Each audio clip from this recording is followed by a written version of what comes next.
যারা সবসময় বলো না ভালো নেই, এই হচ্ছে না, ওই হচ্ছে না, এই কষ্ট ওই কষ্ট, আমরাও বলি আমরা মানুষ তো অল্প কষ্টতেই ভেঙে পড়ি, বা কিছু কষ্ট যেটা বলা যায় না সেটাও খুব কষ্ট হয়।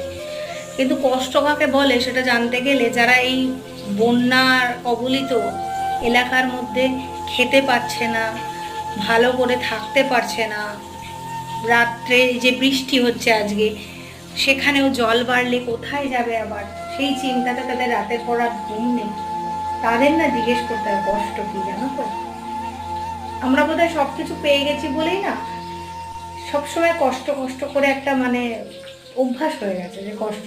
এখন আর মনে হয় ঠিক আছে, যা হচ্ছে হচ্ছে, অ্যাটলিস্ট খেতে তো পাচ্ছি, মাথার উপর ছাদ তো আছে, এটাই বোধহয় অনেক, বেঁচে আছি এই সমাজে, এটাই বোধহয় অনেক এখন যা অবস্থা। তো সবসময় সবাই ভালো চাও, পজিটিভ থাকো, কষ্ট তো থাকবেই।